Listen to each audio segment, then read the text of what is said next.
At last আমাদের এখানেও পেনসিলভেনিয়াতে snow পড়ছে। মিনেসোটায় তো দেখেছিলাম নভেম্বরে এরকম স্নো শুরু হয়ে যেত, একদম এপ্রিল অবধি চলতো। এখানে শুনেছি ডিসেম্বর থেকে স্নো শুরু হয়, গলে যায়, আবার পরে মার্চ অবধি চলে। তাই রুথ ভাবছিল এখনও স্নো পড়ছে না, ডিসেম্বরের সেকেন্ড উইক হয়ে গেল, ওদের খুব মন খারাপ হচ্ছিল, ক্রিসমাসের আগে কি স্নো পড়বে না।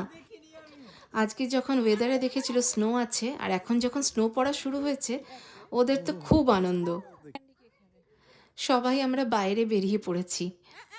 আর এদিকে রুথ, ছোটোবেলার স্বভাবটা ওরা আর গেল না, স্নো পড়লেই স্নোগুলোকে খেতে শুরু করে এরমভাবে। অনেক দিন বাদে স্নো দেখে আবার সবাই খুব এনজয় করছি।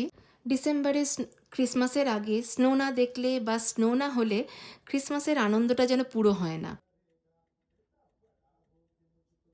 আর এরকম স্নোয়ের চাদরে ঢেকে যাওয়া ভিউটা না দেখলে শীতকালটাও সম্পূর্ণ লাগে না।